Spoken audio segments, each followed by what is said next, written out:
Today I would like to show you another attacking game against world champion Garry Kasparov. Uh, well, it just happened to be that in the 90s, when I was very young, I was just entering the world's elite. I have played very successfully against Garry Kasparov. Well, we had before our match in 2000, we had an equal score on classical chess, I think more or less equal in rapid chess. Of course, Garry was stronger than me, no doubt about it, but I guess my style of play and I was playing very aggressive chess. I like to attack, to take initiative, even by means of sacrificing some material. And probably that was just a style which was uncomfortable for Garry, because probably defending, especially against direct attack on his king, well, that was not his strongest point. Of course, still he was doing it extremely well, but maybe that was the only way for me to fight against him at that time. And well, also I was a bit lucky, frankly, in some of the games. So that's why I don't want to give an impression that I was like winning every single game playing against Garry Kasparov. No, he won quite a number of games as well against me, but still, this game, which I'm going to show you today, it was played in a rapid chess, but the quality was still pretty high, and the game was extremely complicated and very entertaining. So I decided to show it also here in this course, because, well, the vast majority of the games I'm going to show you here are played in classical chess, because normally, well, that is the level is pretty much higher in classical chess than in rapid. But this particular game could have been played also in classical chess, so it was quite a good game. I mean, at least from my side, for sure, was definitely not the best game Garry ever played, but you cannot play your best every day. So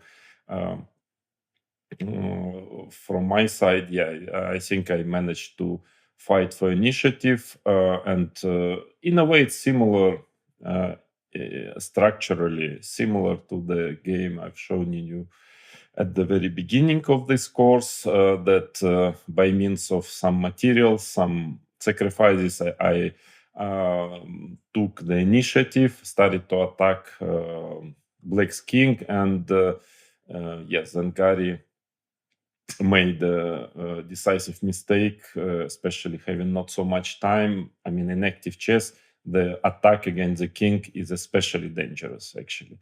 So, a little bit about this event. It was played in Moscow, actually, after Garry Kasparov with Nigel Short. If you remember, if you know the history of chess, in 1993, they've decided to step out of FIDE and played the World Championship match outside of FIDE under the umbrella of the new organization, Professional Chess Association.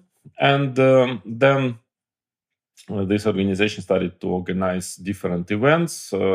And there was a very nice set of events. Unfortunately, it happened only two and a half seasons. Then there was some issues, problems with sponsors, and it couldn't continue. But the idea was that there were four rapid chess events in not in bad places. Yeah, at that time it was Moscow, New York, London, Paris.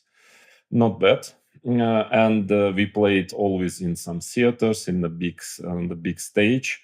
So 16 players, knockout system, and so we played 8 events, so 2 seasons, 4 events a year. And then after the second event in, I think, 1996, something happened, and this beautiful set of tournaments, unfortunately, stopped to be organized.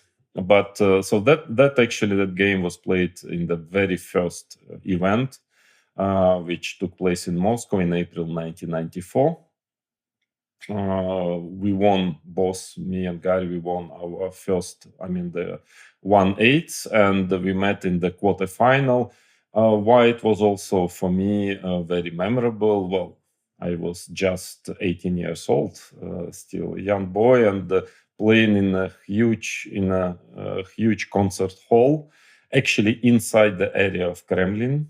I remember, yeah, and it was practically full of spectators. So I think there were at least 1,000 people there.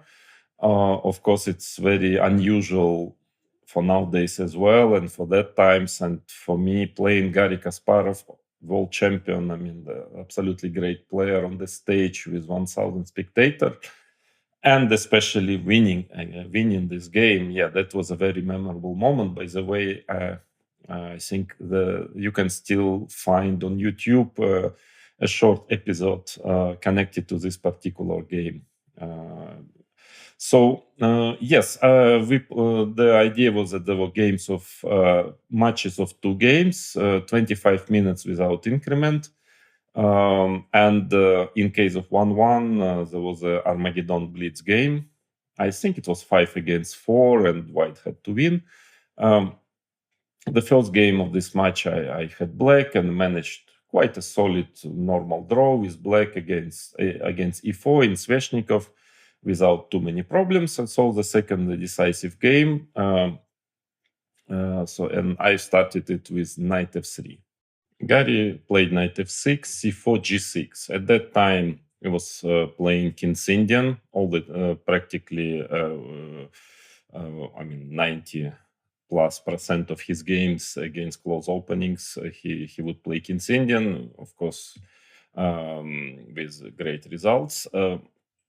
Knight c3, bishop g7, e4, d6, d4 castles, bishop e2, e5, Tabia d5. I was playing at that moment of time the Petrosian variation.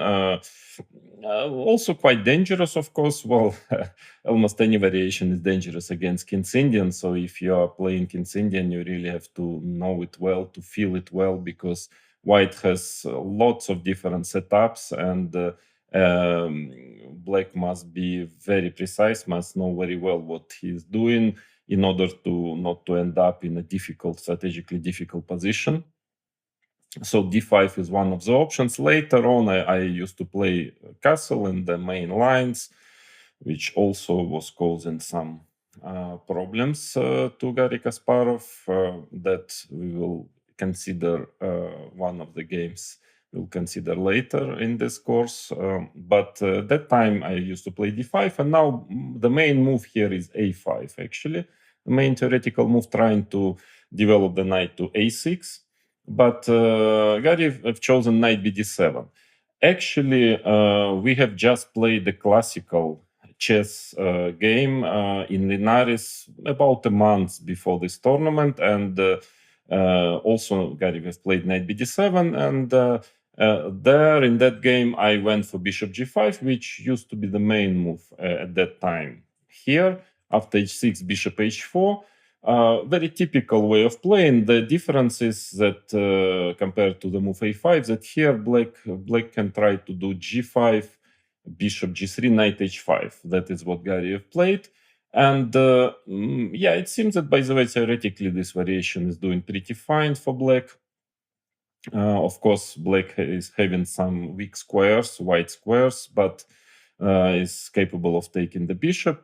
And was a very complicated game. Well, I managed to win that game. So that was this one was my second win in 1 month against Garry Kasparov. So that was, I guess, pretty painful for Garry. He was not used to lose too many games in general. But anyway, I think out of the opening, black had a good position, so it was not connected with the opening. Therefore, I decided this time just to play bishop e3. It's just a move, yeah, to play the game. Leads to a very complicated, unclear position. So knight g4, this is practically a must here, just for your knowledge, because on the way of showing you some nice attacks and trying to teach you how to attack in chess. Also, I'm going to give you here and there some nuances about positional chess, about the openings. as well. So here knight g4 is practically a must in this type of position, because if white can manage in King's Indian bishop e3 and then followed by knight d2, let's say black can play, well, let's say a5, then white is just playing knight d2, and with a bishop on e3, this position is really not good for black. This is really pretty,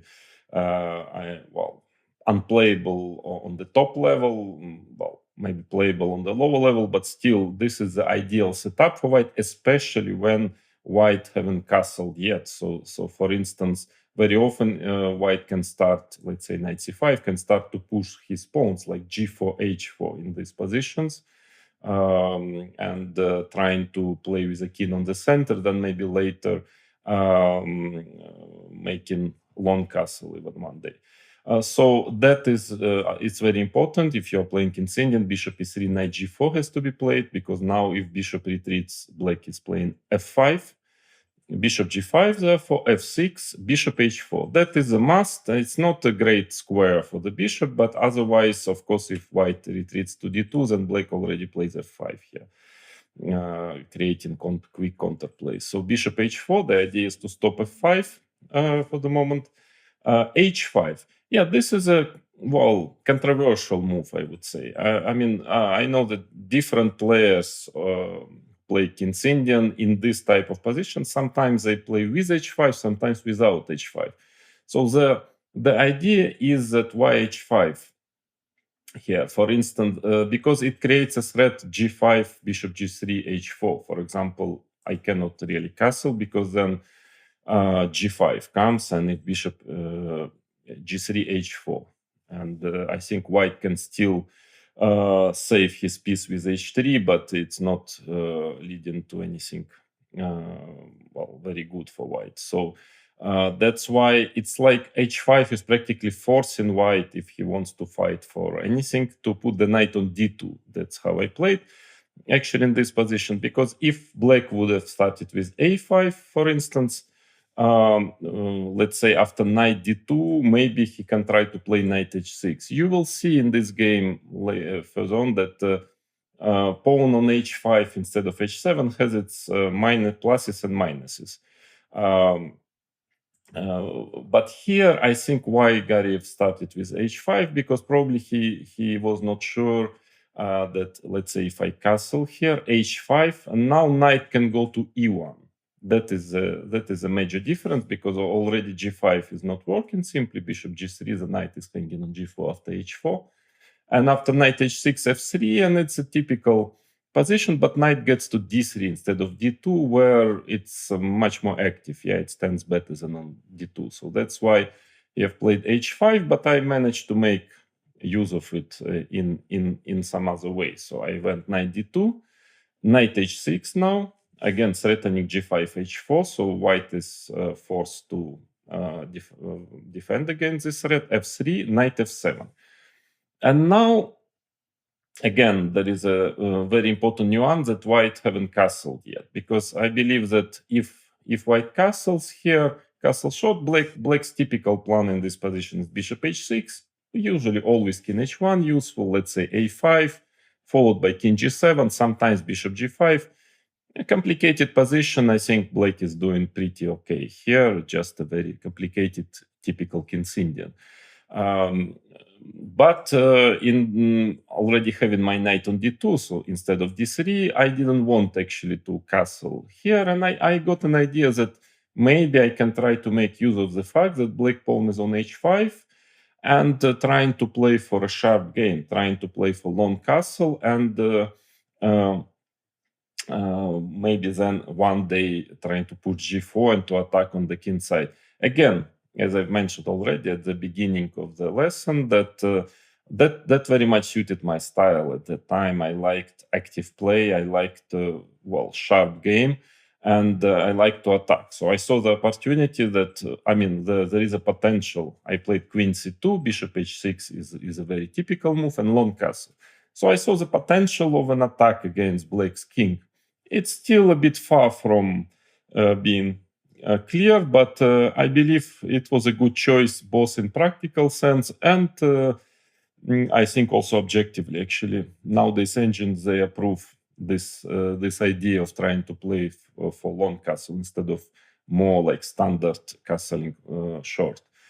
And Gary played c5. Actually, an interesting move. Not liked by engines, but again, King's Indian is one of those openings where um, engines assessments are often correct, of course, as usual. Yeah, but when it's a very complicated position, so when you play towards the board, even sometimes there are very few openings where you can have +1 with white, for example, or 0.5, and actually not being very happy with the position because black gets some counterplay, etc. So c5, I find it, even if engines don't like it, I find it a very interesting move, actually, especially for rapid chess.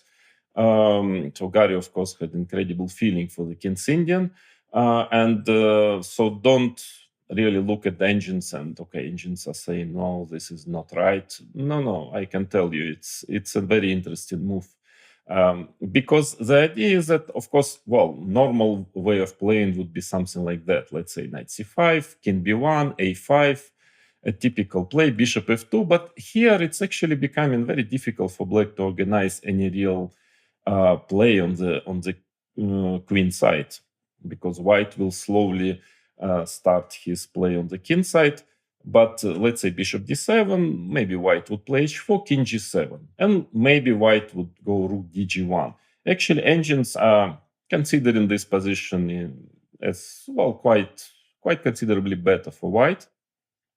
It doesn't look so clear to me, frankly, because black doesn't have so much play, so much attack. A4 is a typical move. But maybe actually white's attack is also not as dangerous as it looks. So the game is more strategical, because if white is trying to get a direct attack with g4, then black can do, for instance, this.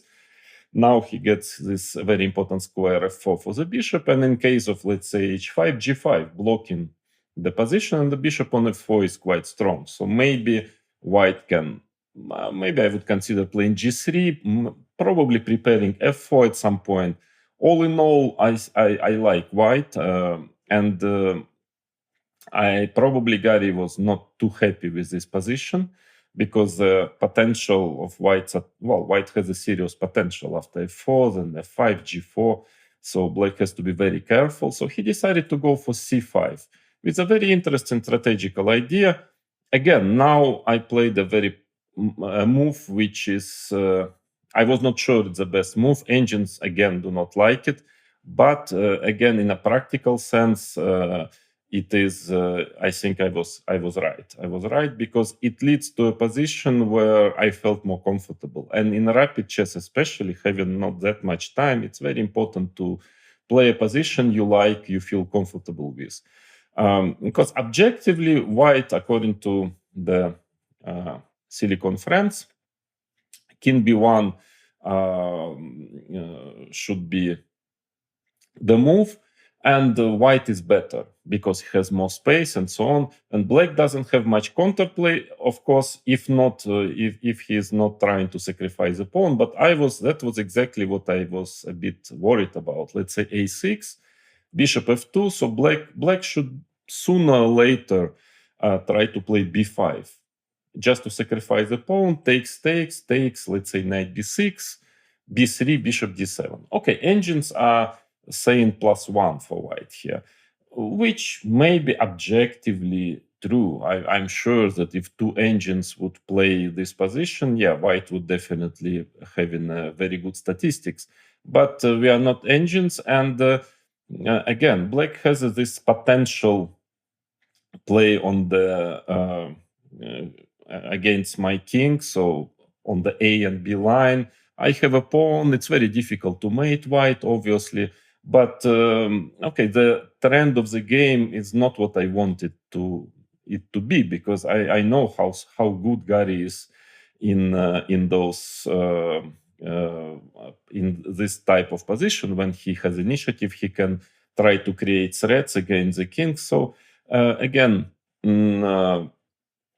uh, one of those situations in chess which are, well, not so happens not so seldom, that objectively maybe not the best move, but it's a right move in a practical sense. So I took dc6, bc6, king b1, because now, from one point of view, I've opened the b line, but now I have this play on the d line, the d6 pawn, sometimes potentially pushing c5. So the game is much more dynamic here. Is more dynamic, and I have some potential of active play. And I, as a young man, I liked very much to play active chess. Yeah. So king b1, a5 was played by Gary.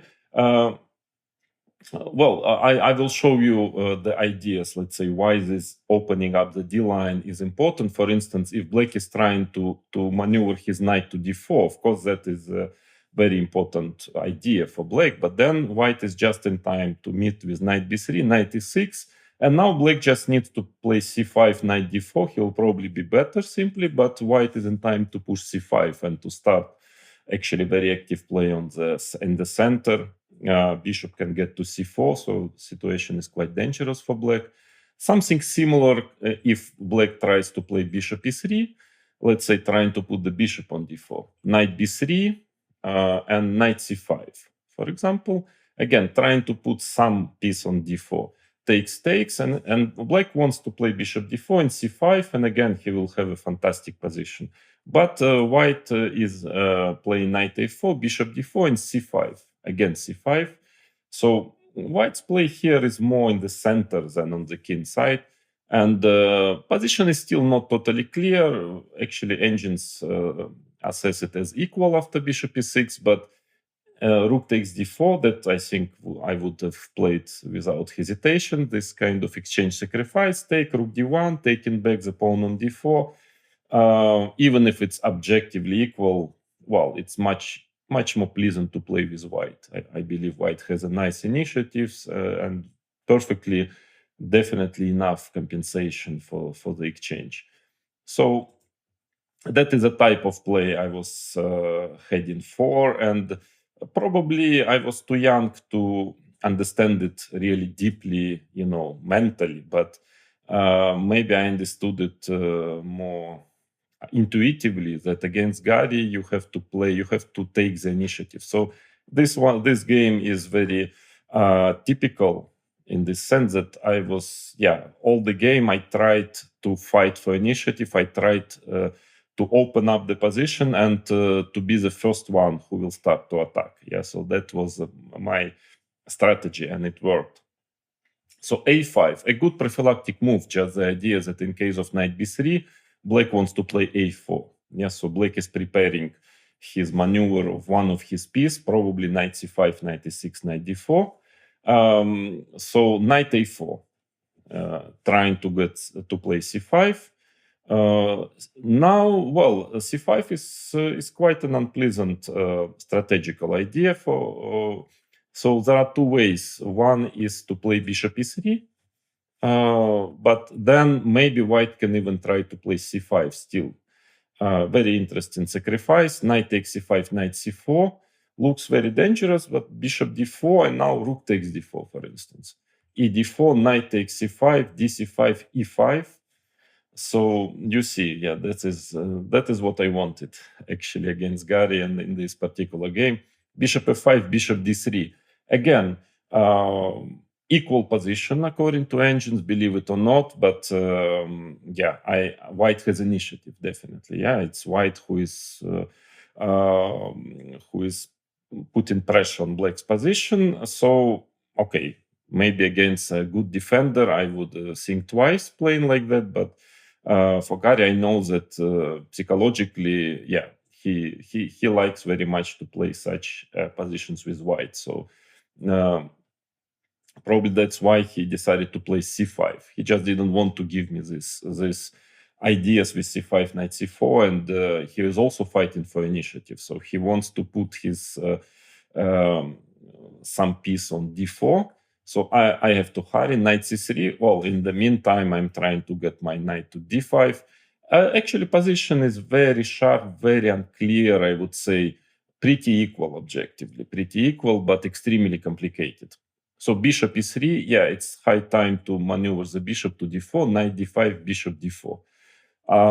Yeah, it's very difficult to understand what is this position. It's very non-standard position, and both sides has its advantages and disadvantages. But here, definitely, if black would have had his pawn on h7, that would be much better for black than having a pawn on h5. So using this fact that black have played h5 many moves before, then now white has a real potential of the attack against the king.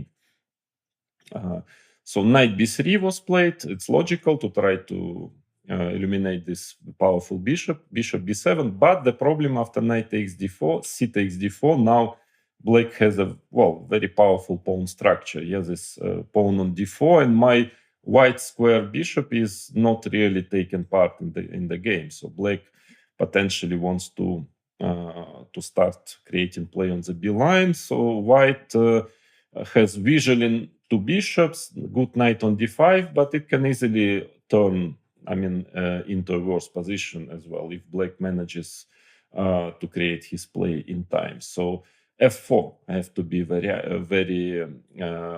aggressive, active, and as I've already explained, you shouldn't ask me twice for it at that good old days.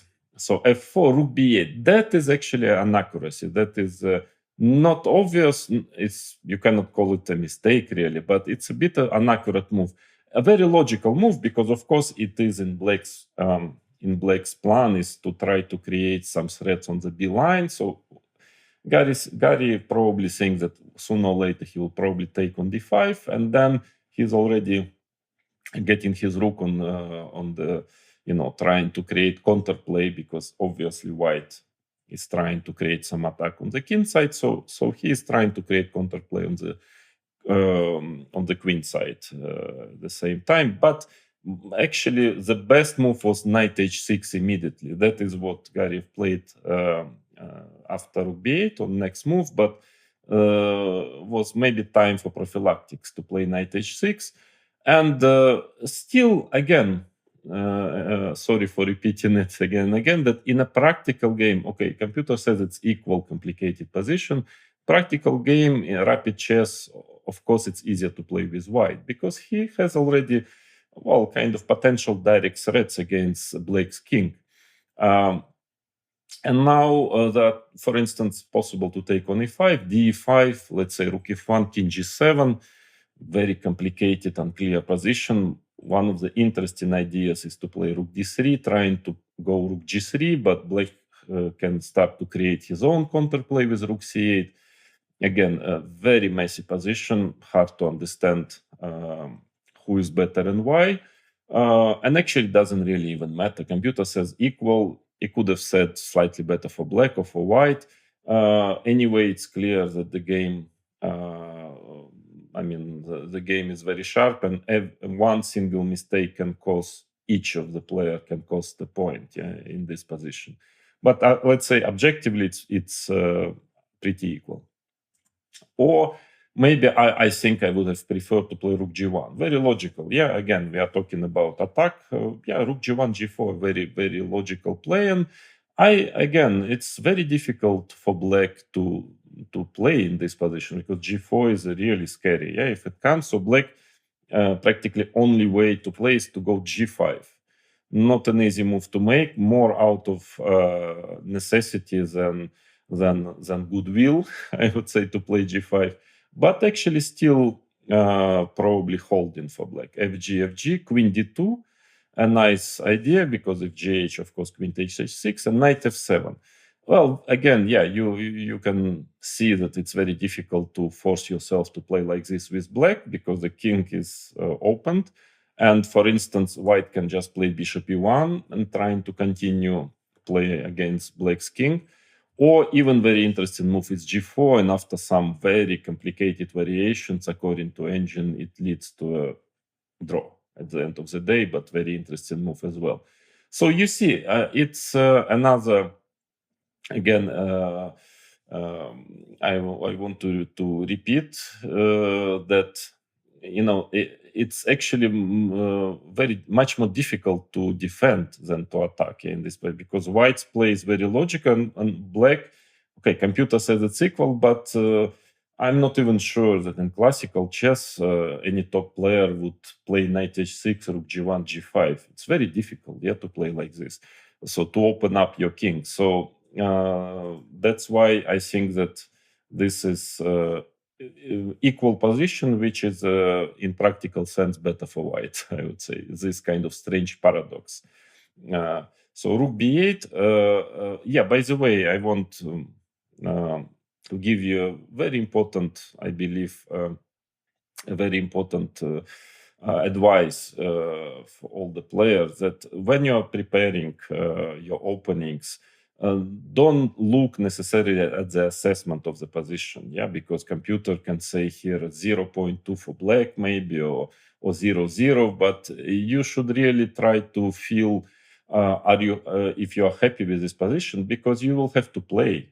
You will have to play it over the board, and who cares if computer likes it slightly prefers black here? I mean, this is not the case in this particular position, but in general, if you don't like the position, let's say if you're just afraid of the possible direct attack of white, so be careful just following the advices of engines, especially in such complicated and very murky, unclear positions. So even this, I wouldn't, even if computer would be happy, and computer is happy here, saying that after f4 knight h6 position is equal, I wouldn't go for it with black. I don't like my king to be potentially in such a vulnerable situation. So rook b8, rook hf1. Well, the idea, I think, of Gary was that in case of g4 now, of course, he wants to play g5. So the same idea, but the knight is on f7 is standing much better, because, for instance, takes. If bishop retreats, then black would probably close here with h4, and then trying to jump knight c5, etc. can easily be better also soon. So rook hf1, trying to put pressure on the pawn on f6. Knight h6 now is a necessary move. And now I would offer you to think about this position from the white side, and just to come up with some ideas. How would you proceed? How would you try to develop your initiative? Because as I've mentioned already, it's white's position is also not safe. So black needs a couple of moves if he will manage king g7, take on d5, knight c5. He can also get better black because of his better actually pawn structure. So again, position is extremely complicated. It's impossible to calculate it out till the end.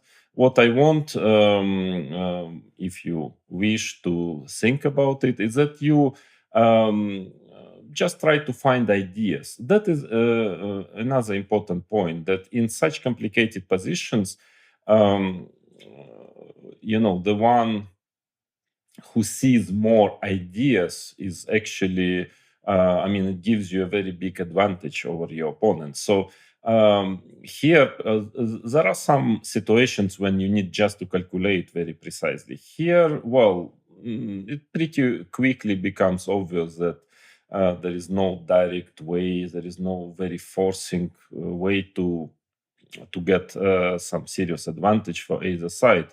So it's not so much about calculation, it's about ideas. So please think a bit about it and try to have a general kind of understanding of the position. What are the possible ideas? Because, I don't want you to spend 1 hour thinking on this position, and very often during a practical game, you just don't have that much time, especially if it's rapid chess. So that's why, I wouldn't ask you to really analyze it deeply, but at least to find some ideas intuitively. I would say intuitively, what would you consider? Because what I played in the game, I mean, this idea is easy to miss. Actually, it's possible just to miss it, but in fact, I think it was a very good move. And okay, so what do I think about this position? I think that White has to hurry, yes, to do something active. And well, logically, I would like to get some more pieces into the attack. So I would, well, probably consider some idea like rook d3, trying to play rook g3, but in this particular position, it wouldn't work. f5 is only looking like an aggressive move. In fact, it doesn't. It's not leading anywhere, because Black can, for instance, even close the position with g5 and then start his play with knight c5. Easy to get worse with White also. Of course, quite a logical move if f takes e5. I've played c5, by the way. So f takes c5, d5, c5, let's say bishop c6. But here there is less dynamic. Less dynamics in the position. Black will continue with king g7. Still, engine says it's pretty equal. Extremely complicated, but if you found this idea of playing c5, I congratulate you, because it's a very, very interesting idea. Actually, it is also objectively the best move. Because again, you come up intuitively to such ideas, because I want my bishop to enter the attack. I mean, maybe bishop c4. I want also to start using the fact that my pieces are very active. Knight on d5, bishop on h4. Also, that Black has his pawn on h5. The g6 pawn is weak in some lines, and I want to use this momentum to start active play.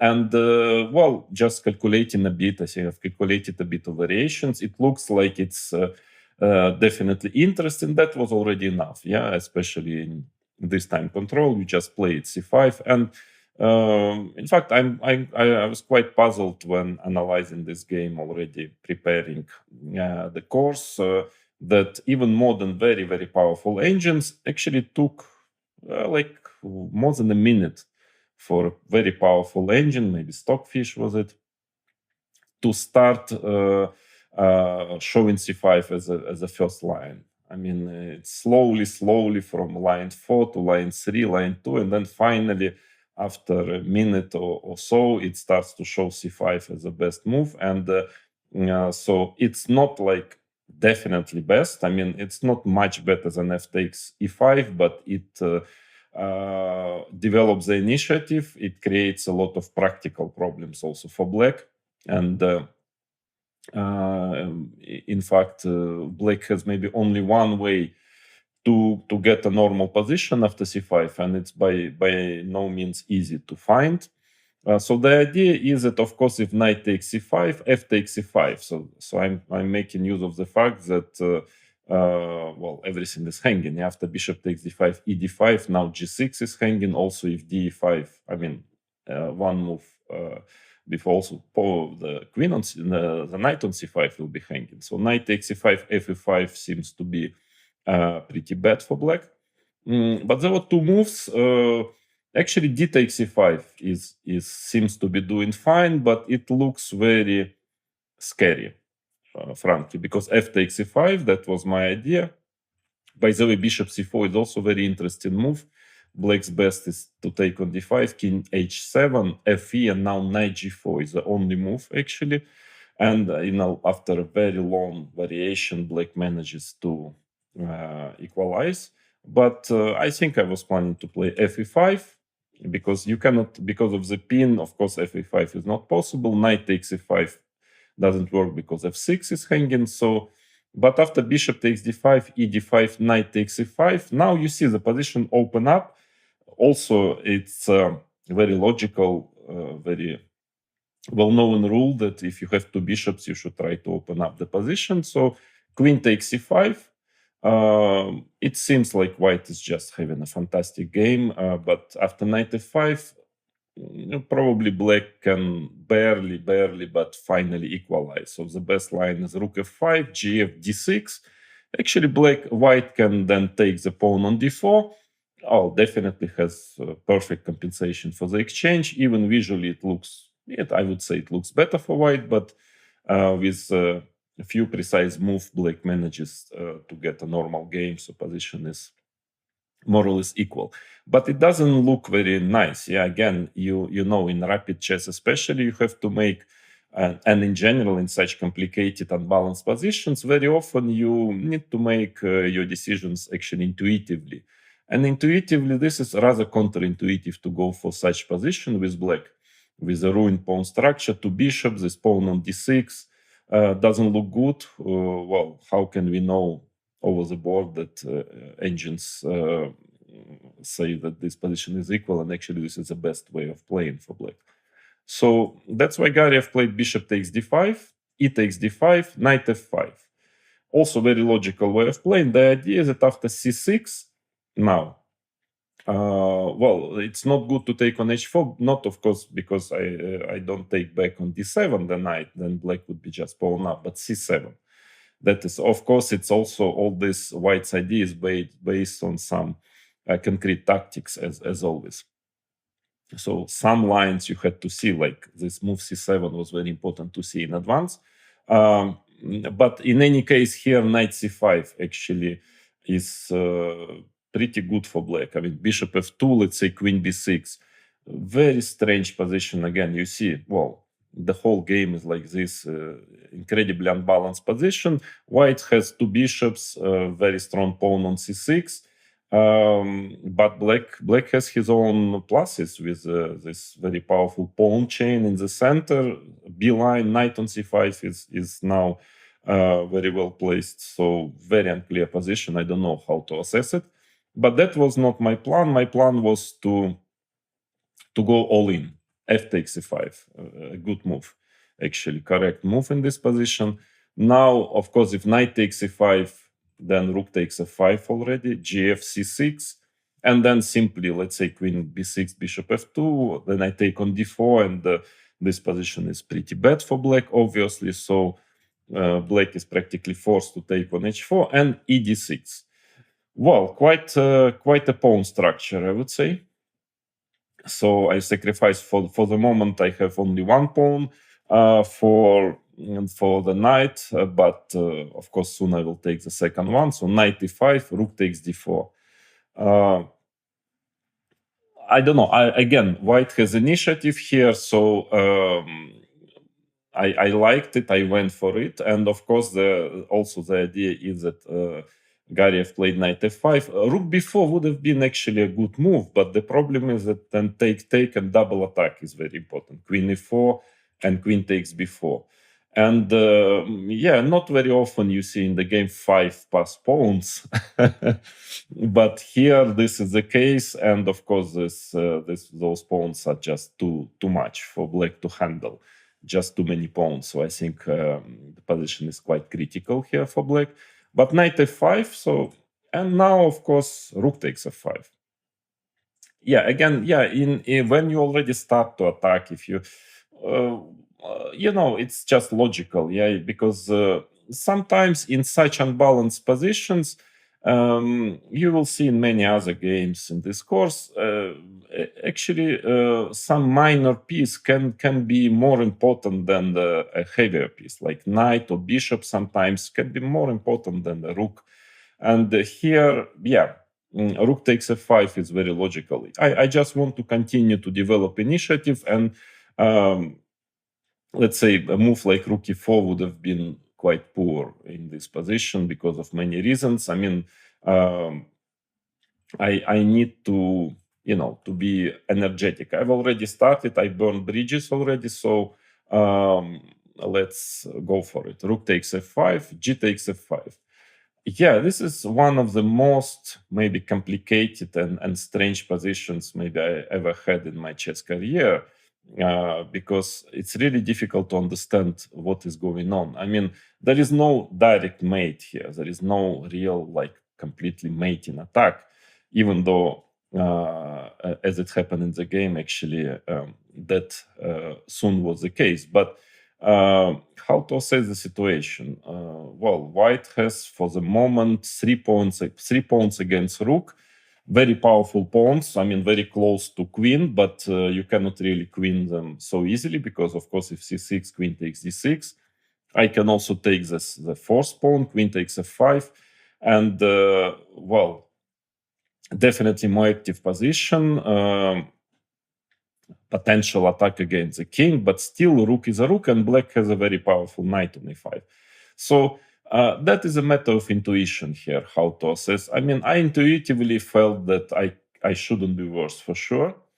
If I'm better or not, who knows? But yeah, just a matter of intuition. And in any case, frankly, I just like to play, especially against Gary, in such a way with 1,000 spectators. Yeah, let's go for it.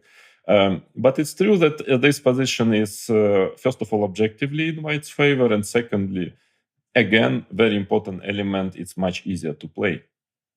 But the position is so strange that, of course, I'm a simple person. Yeah, I see that the pawn on f5 is hanging. Of course, why queen takes f5? That's the way I play it in this position. But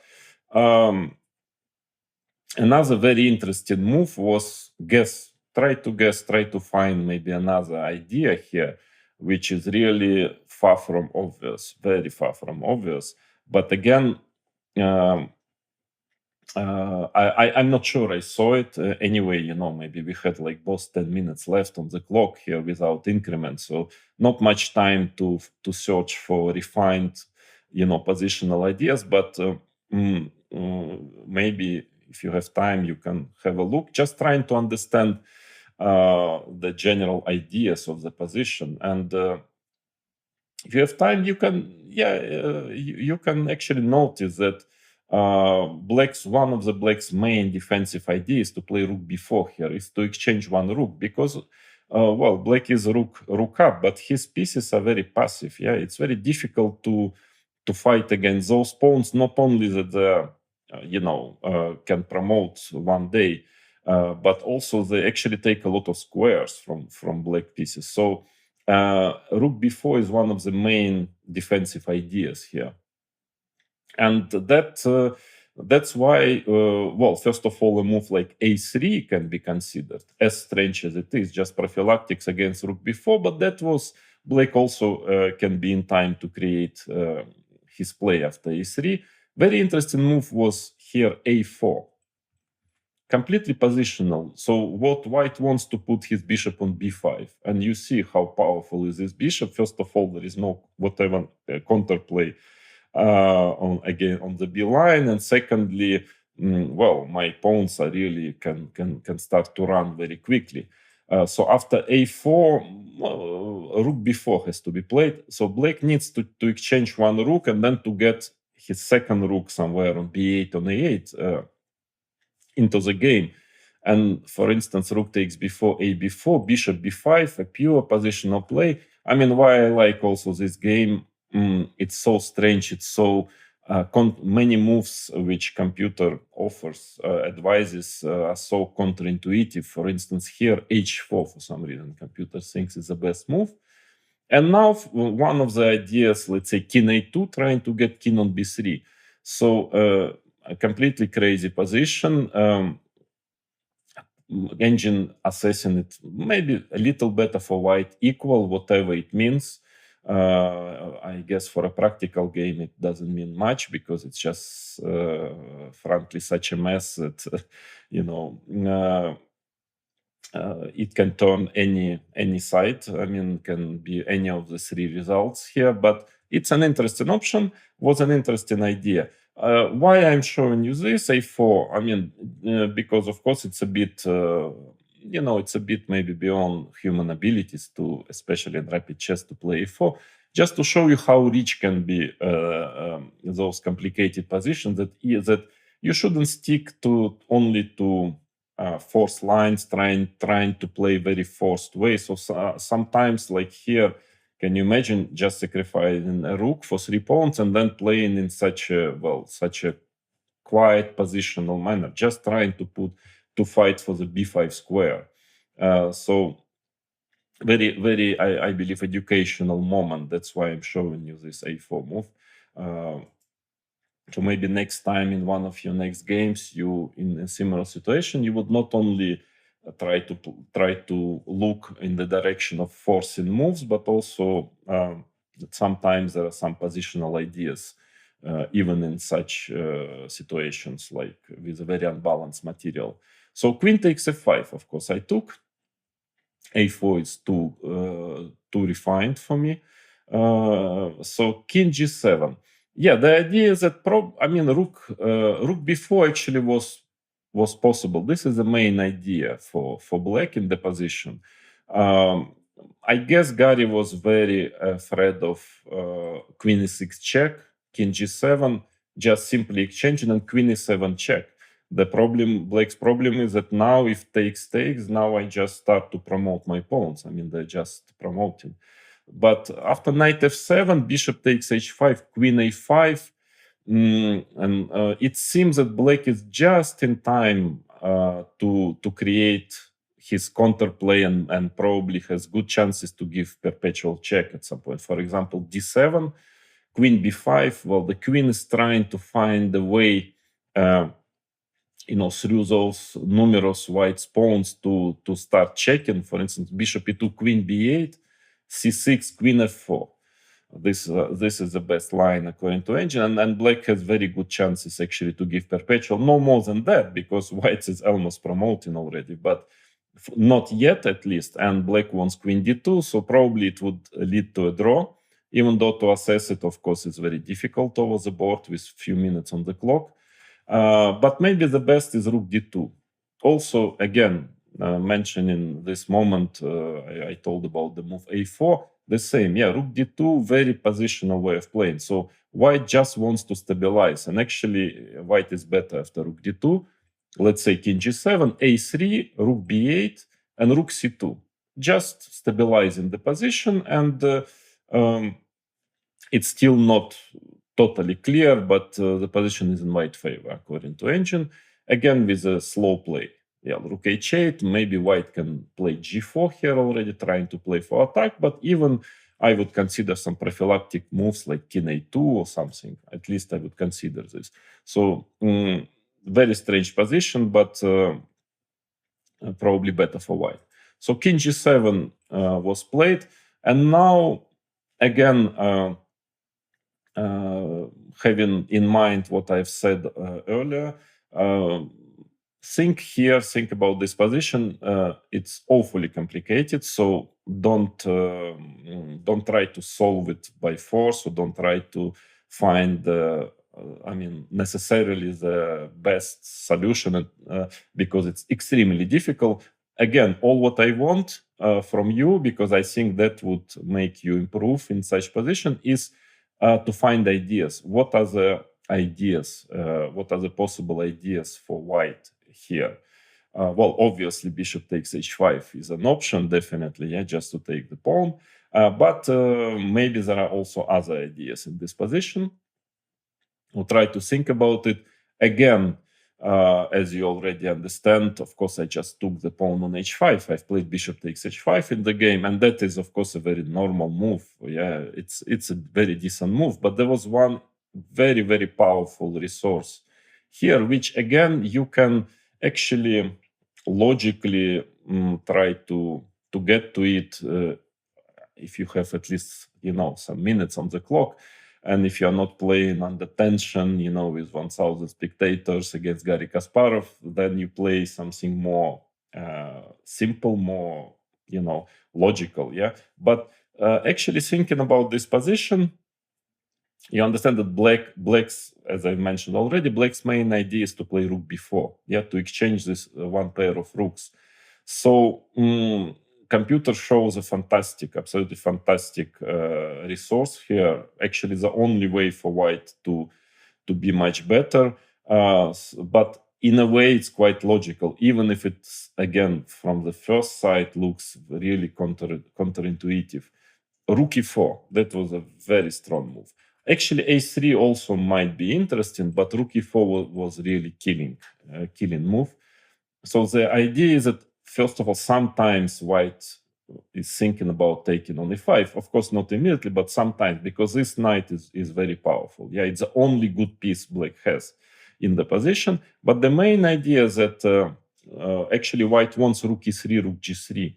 And after rook b4, rook e3. So just to avoid the exchange of rooks and to continue the attack, of course, it has to be,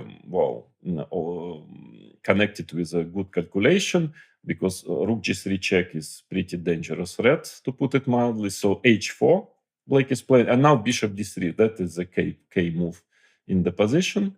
Bishop d3, and for instance, with some nice lines, like if knight takes d3, rook e7 check is very strong.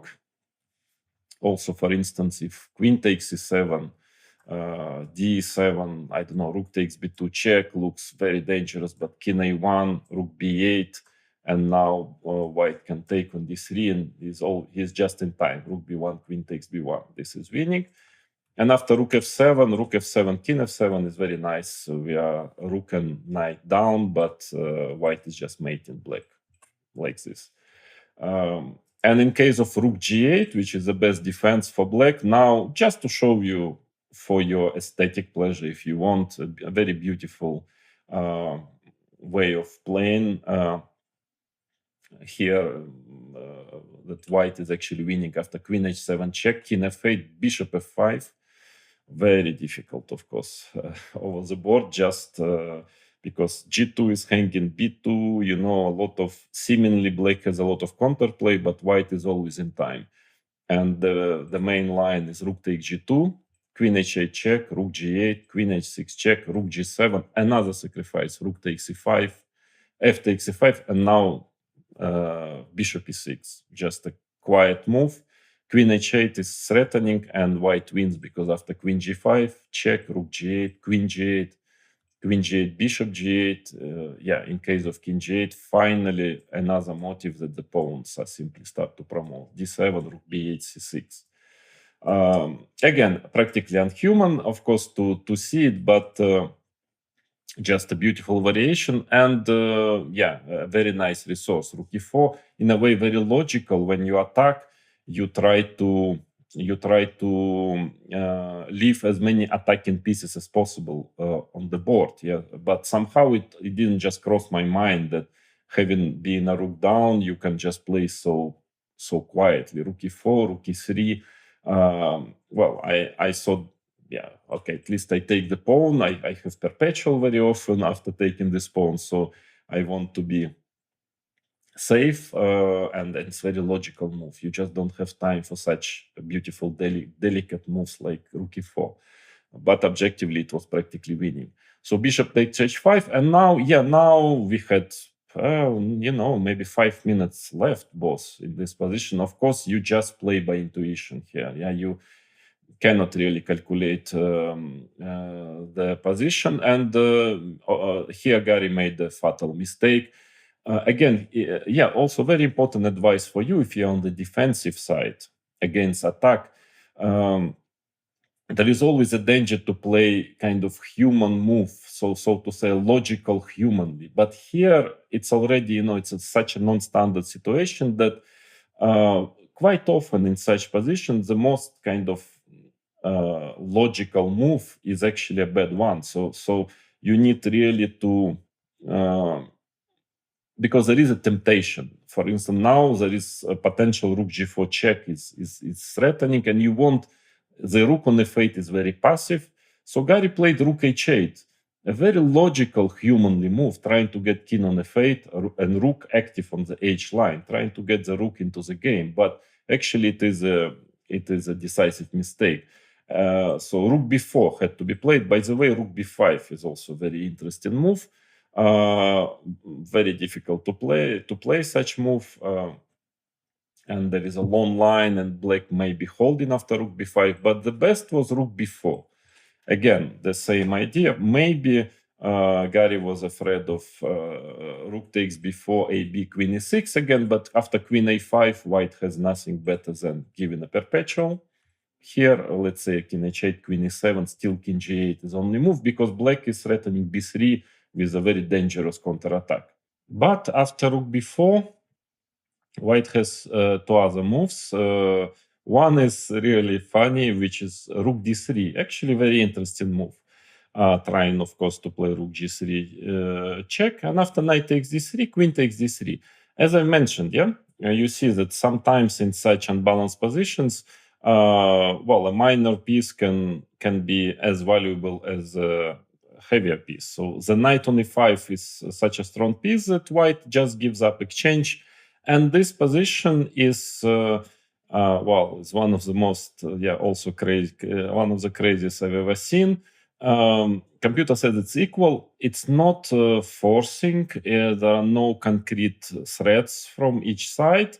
It's just a positional game. For instance, the main line goes like this: queen d7, a3, rook bb8, king a2, just improving position of pieces. The best move for black is guess king h8, of course, also improving. And what is the material? Let's try to count. It's not so easy actually to understand. I think that white has bishop and 5 pawns against 2 rooks. Not very usual balance, material balance or material unbalance. But again, engine says it's equal. But white king is safer than black king, so I would still be white. But complicated game. So it was another option, but actually the most critical move is rook d2 here. And now just to give you the best line of engine, at least every second move is unhuman. It's impossible to find even with 1 hour on the clock, but just to see how the game should have developed ideally. Rook c4, very important move. So you see, black has to hurry now to try to fight against the white's pawn structure.